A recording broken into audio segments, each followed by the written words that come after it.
नमस्कार दोस्तों, नमः शिवाय। जीवन ज्योति चैनल में आप सभी का हार्दिक स्वागत करती हूँ। मैं सपना शुक्ला। आज की वीडियो में आप सभी लोग जानेंगे सोमवती अमावस्या के विषय में। आज की वीडियो में बहुत सी महत्वपूर्ण बातों को आप लोग इसमें जानेंगे और साथ ही सबसे महत्वपूर्ण प्रश्न कि हमारी जो भी बहनें पहली बार सोमवती अमावस्या की पूजा करना चाहती हैं, वो खरमास के कारण कर तो नहीं सकेंगी, फेरी इत्यादि नहीं लगा सकेंगी, लेकिन उनके मन में ये भ्रम है कि क्या वो पीपल पूजा भी नहीं कर सकती हैं, क्या वो पीपल की पूजा जिस तरह से परिक्रमा और जल का सिंचन करना, जल अर्पित करना, ये सारे कार्य कर सकती हैं इस अमावस्या पर या नहीं। तो देखिए, पहली बार जो हमारी बहनें हैं वो केवल फेरी नहीं लगा सकती हैं। जैसे कि पहली बार धान और पान की फेरी लगाई जाती है, मायके से सभी सामग्री आती है, वो सारे कार्य आप नहीं कर सकती हैं, लेकिन आप विधि विधान से पीपल पूजा जरूर कीजिएगा, जल अर्पित कीजिएगा, धूप दीप प्रज्वलित करके पीपल की परिक्रमा कीजिएगा, ये सारे कार्य आप जरूर कीजिएगा। पहली अमावस्या है, मतलब विवाह के बाद आपकी, तो इस तरह से आप करके और माता गौरी जी से अपने अखंड सौभाग्य के लिए प्रार्थना जरूर कीजिएगा। भगवान भोलेनाथ और माता गौरी जी की पूजा भी कीजिएगा। तो ये सारे कार्य करने में आपके लिए कहीं से कोई दिक्कत नहीं है, केवल आपको फेरी नहीं लगानी है। चलिए, ये बात हो गई। दूसरी महत्वपूर्ण बात, इस सोमवती अमावस्या पर जैसे प्रश्न आता है कि किस वस्तु की फेरी लगाएं, तो वैसे तो बहुत सारी वस्तुएं हैं, अनगिनत वस्तुएं हैं, लेकिन इस बार जैसे कि पौष मास चल रहा है, माघ मास आने वाला है, आंवले का सीजन है, और आंवले का दान जो होता है दोस्तों, ये स्वर्ण दान के बराबर इसका पुण्यफल हमें प्राप्त होता है। आंवले को बहुत ही महत्वपूर्ण फल माना गया है, और आंवले का जो वृक्ष है उसमें भगवान विष्णु जी का निवास होता है।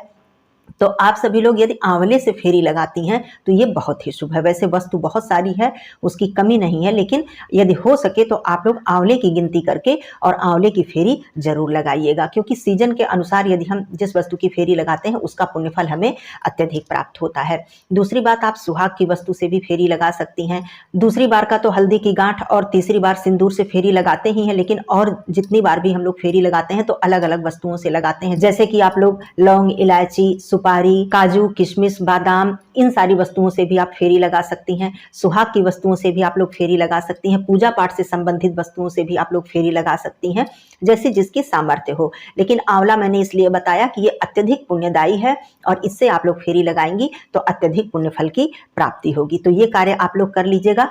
दूसरी बात, कुछ ध्यान देने वाली बात है, जैसे कि सोमवती अमावस्या की पूजा में आप लोगों को कुछ बातों का ध्यान अवश्य ही देना चाहिए। जैसे कि आपने जब पूजा शुरू की, तो पूजा जब आपने शुरू की और दीपक आपने जलाया, तो वो दीपक इस तरह से आप जलाइए, अच्छे से उसकी बाती आप बनाइए, अच्छे से तेल डालकर, कि जब तक आपकी संपूर्ण फेरी समाप्त ना हो जाए, संपूर्ण पूजा आप समाप्त ना कर ले, तब तक आपका दीपक जलता रहे। तो इस बात का ध्यान देना चाहिए। दूसरी गलती क्या हो जाती है अक्सर, कि जब हम फेरी शुरू करते हैं तो फेरी का मतलब क्या है, 108 जो ये फेरी लगाई जाती है, इसमें हम पूरी एक माला मंत्र के जप से पूरी करते हैं। एक माला हमारी हो जाती है, और मंत्र जो है वो ओम नमो भगवते वासुदेवाय, ये महामंत्र है भगवान विष्णु जी का, अत्यंत प्रभावशाली मंत्र है। तो जब आप पूजन इत्यादि करके और फेरी आप शुरू कर दें और इस मंत्र का जप करते हुए आप एक एक बार फेरी लगाएंगी, तो इस तरह से बीच में आपको बोलना नहीं चाहिए, बीच में रुकना नहीं चाहिए, किसी से बात नहीं करनी चाहिए। क्योंकि जैसे हम घर पर बैठकर पूजा करते हैं और माला करते हैं या फिर मंत्र का जप करते हैं, तो बीच में हम बोलते नहीं हैं। तो उसी प्रकार से सोमवती अमावस्या पर भी आप लोग इस बात का ध्यान दीजिएगा कि जब आप पूजन करके फेरी शुरू करें तो बीच में बोले नहीं, जब तक कि आपकी 108 फेरी समाप्त ना हो जाए। 5 एक्स्ट्रा हम लोग फेरी लगाते हैं, मतलब 114 फेरी लगाते हैं। जब तक फेरी समाप्त ना हो जाए, आपके मंत्र का जप इस तरह से पूरा हो जाएगा, आपकी एक माला हो जाएगी, तो बीच में आप लोग किसी से बात ना करें। इस बात का भी आपको ध्यान देना है। दूसरी बात, मेरी सभी बहनें इस बात का ध्यान देंगी कि सोमवती अमावस्या पर सिंघौरा से सिंदूर जरूर लगाइएगा। मान लीजिए कि सिंघौरा आपके पास नहीं है, कहीं जैसे गांव में बहुत सी बहनें रहती हैं तो सिंघौरा वहीं पर रख देती हैं, और शहर में आके रह रही हैं, सिंघौरा नहीं है, तो पीला सिंदूर लगा लीजिएगा। लेकिन आप लोग पीला सिंदूर ही लगाइएगा, और जहां तक हो सके सिंघौरा से सिंदूर जरूर लगाइएगा। ये बहुत ही शुभ होता है, और सोमवती अमावस्या पर हमें सिंघौरा से सिंदूर जरूर लगाना चाहिए। केवल बालों को नहीं धुलना है, एक दिन पहले आप लोग बालों को धुल लीजिएगा। तो इस तरह से आप लोग सोमवती अमावस्या पर इन सब बातों का ध्यान जरूर दीजिएगा। दूसरी बात, सोमवती अमावस्या के दिन आपको ब्रह्म मुहूर्त में उठना चाहिए। ये बहुत ही जरूरी है। प्रातः काल ही, जैसे कि कभी कभी क्या होता है कि अमावस्या तिथि हमें संपूर्ण प्राप्त होती है, तो हम लोग ये सोचते हैं कि चलो फेरी आराम से हम लोग दे लेंगे। फेरी का कार्य आराम से हम लोग कर लेंगे। लेकिन ये जो फेरी का कार्य होता है, ये सोमवती अमावस्या का जो पूजन होता है, ये प्रातः काल ही किया जाना चाहिए। सूर्योदय होने के बाद से आप लोग 1 घंटे के अंदर, 1.5 घंटे के अंदर आप लोग ये पूजन का कार्य यदि कर लेती हैं तो ये बहुत ही पुण्यदायी होता है। दोस्तों, सूर्योदय से 1 घंटे का जो समय होता है, ये मैं हर वीडियो में इसलिए कहती हूँ कि सूर्योदय से जो 1 घंटे का ये समय होता है, ये उस दिन का होरा होता है। तो उस दिन यदि हम उस समय के बीच में कोई भी पूजन अर्चन मंत्र जप यदि करते हैं तो उसका अत्यधिक प्रभाव हमारे ऊपर पड़ता है और कई गुना बढ़कर हमें उसका लाभ प्राप्त होता है। इसलिए सूर्योदय के 1-1.5 घंटे के अंदर हमें पूजा पाठ अपनी जरूर समाप्त कर लेनी चाहिए। वैसे ब्रह्म मुहूर्त में भी हमें पूजा करनी चाहिए, इसका भी बहुत पुण्य फल प्राप्त होता है। लेकिन जो पूजा हम तिथि के अनुसार करते हैं, जैसे कि अमावस्या तिथि है, तो तिथि जो है वो हमारे धर्म में तिथि की जो मान्यता है, तिथि कब मान्य होती है, जब सूर्योदय हो जाता है, तब उस दिन की तिथि मान्य होती है। तो इसलिए जो विशेष पूजा है, जैसे कि ये सोमवती अमावस्या है तो ये अखंड सौभाग्य की पूजा है, तो ये तो हम सूर्योदय हो जाए उसके साथ ही हम लोग पूजा शुरू कर देते हैं। लेकिन वैसे ब्रह्म मुहूर्त में जो दैनिक पूजा है, वो ब्रह्म मुहूर्त में भी यदि हम करें तो बहुत ही उत्तम फल हमें प्राप्त होता है। तो आप सभी लोग प्रातः काल उठ जाइएगा, अपनी दैनिक जो भी क्रिया है उससे निवृत्त होने के बाद आप लोग स्नान कीजिएगा। पानी में काला तिल डालकर इस दिन स्नान करना बहुत ही शुभ होता है। अपने पितरों के निमित्त तर्पण करना, दान करना बिल्कुल मत भूलिएगा। तो सबसे पहले आप भगवान सूर्यदेव जी को अर्घ्य दीजिएगा, जल में काला तिल, मिष्ठान इत्यादि डालकर, और उसके बाद आप अपने पितरों के निमित्त जल देने के बाद आप अपने घर की पूजा चाहें तो पहले भी कर सकते हैं और चाहें तो पीपल पूजा करने के बाद, मतलब फेरी इत्यादि करने के बाद आप लोग कर सकते हैं। इसमें कहीं से कोई दुविधा नहीं है। बहुत सी बहनों के मन में ये भी प्रश्न आता है कि पहले घर की पूजा करें या फिर पहले फेरी वाला कार्य करें। तो ये अपनी सुविधा के अनुसार आप देख लीजिएगा कि पहले जैसी भी आपकी सुविधा हो, आप चाहें तो पहले फेरी वाला कार्य कर लें और उसके बाद अपने घर में पूजा करें, या तो फिर आप अपने घर में पूजा करके जाएं, इसमें कोई दिक्कत नहीं है। दूसरी बात, इस दिन भगवान भोलेनाथ जी और माता गौरी जी की पूजा करने का विशेष विधान होता है। तो जल इस दिन जरूर अर्पित कीजिएगा और इस दिन शिवलिंग पे काला तिल चढ़ाने का विशेष विधान है। तो काला तिल जरूर अर्पित कीजिएगा, माता गौरी जी को श्रृंगार अर्पित कीजिएगा। ये कार्य तो हम लोग पीपल पूजा जब करते हैं, फेरी लगाते हैं, तो वहां गौरी गणेश जी की स्थापना करते हैं और वहीं पर हम लोग माता गौरी जी को श्रृंगार अर्पित करते हैं, सोना धोबिन को श्रृंगार अर्पित करते हैं। लेकिन शिवालय में भी आप लोग ये सारा कार्य जरूर कीजिएगा, पूजन अर्चन करके अपने अखंड सौभाग्य की कामना कीजिएगा।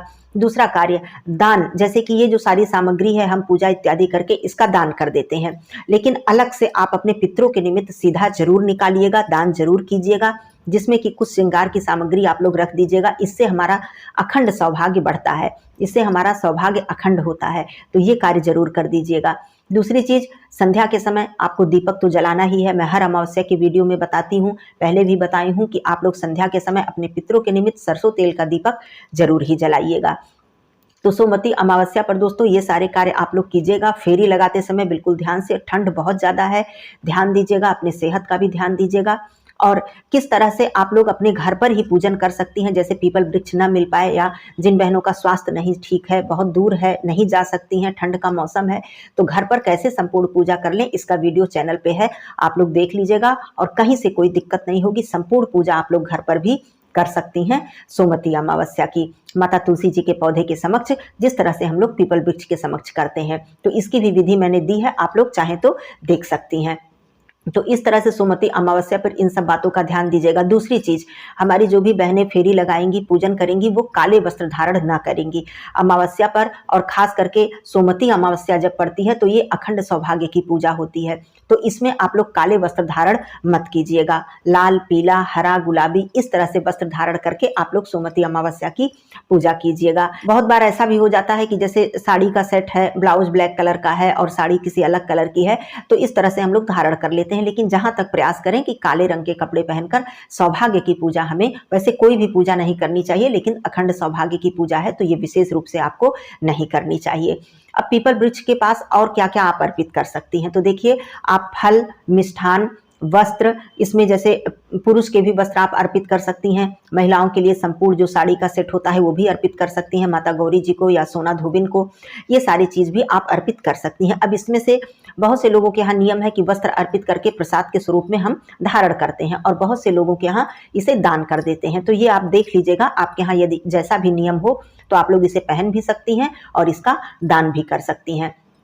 लेकिन अर्पित आप कर सकती हैं, फल मिष्ठान सब कुछ जितना भी आप अर्पित कर सकें, जितना भी श्रृंगार हो सके आप सब कुछ अर्पित करके अच्छे से पूजन कीजिएगा। पूजन करने के बाद, दान इत्यादि करने के बाद सबसे पहले अपने घर पे जो भी आपके बड़े बुजुर्ग हैं सभी का आशीर्वाद लीजिएगा। यदि आपके घर से दूर हैं, आपकी सास हैं, जेठानी हैं, बड़ी हैं, तो उन्हें आप फ़ोन करके उनसे आशीर्वाद लीजिएगा।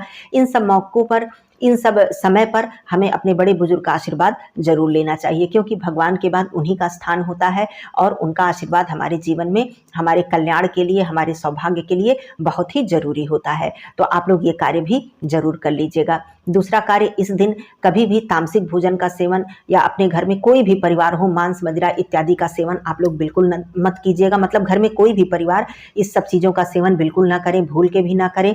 खीर पूड़ी जरूर बनाना चाहिए, गौओं के लिए भोजन जरूर देना चाहिए, अमावस्या तिथि पर गौ माता के लिए भोजन निकालना चाहिए, चींटी के लिए, पशु पक्षी जो भी आपको मिल जाए, मछली, इन लोगों को भी हमको भोजन जरूर देना चाहिए अमावस्या तिथि पर, क्योंकि इससे हमारे पितृ प्रसन्न होते हैं। अपने पितरों का ध्यान इस दिन हमें जरूर करना चाहिए, उनसे आशीर्वाद लेना चाहिए, अपनी त्रुटियों के लिए उनसे क्षमा मांगनी चाहिए और प्रणाम करके उनसे कहना चाहिए कि हे पितृदेवता, हमारे कुटुंब पर, अपने कुटुंब पर, उन्हीं के कुटुंब हैं हम लोग, उन्हीं के परिवार हैं, उन्हीं के वंशज हैं, तो आपको इस तरह से कहना चाहिए कि आप अपने पुत्र पौत्र पर, अपने संतान पर, अपने परिवार पर अपनी कृपा दृष्टि बनाए रखिएगा।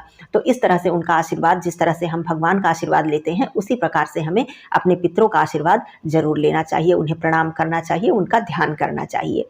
तो सोमवती अमावस्या पर ये कुछ महत्वपूर्ण प्रश्न थे। आगे सरल पूजा विधि की वीडियो भी आएगी, पहले भी दे चुकी हूँ, बहुत सी महत्वपूर्ण बातों का प्रश्न मतलब उत्तर दे चुकी हूँ, आप लोग वीडियो जरूर देखिएगा। तो और भी वीडियो आती रहेगी, आप लोग चैनल से जरूर जुड़ जाइए। पहली बार हैं तो चैनल को सब्सक्राइब कर लीजिए। वीडियो मेरा उपयोगी लगे तो इसे लाइक जरूर ही किया कीजिए और लोगों में शेयर कर दिया कीजिए। कमेंट बॉक्स में नमः शिवाय जरूर लिखिएगा दोस्तों। फिर मिलती हूँ अन्य वीडियो के साथ, तब तक के लिए धन्यवाद। नमः शिवाय, हर हर महादेव।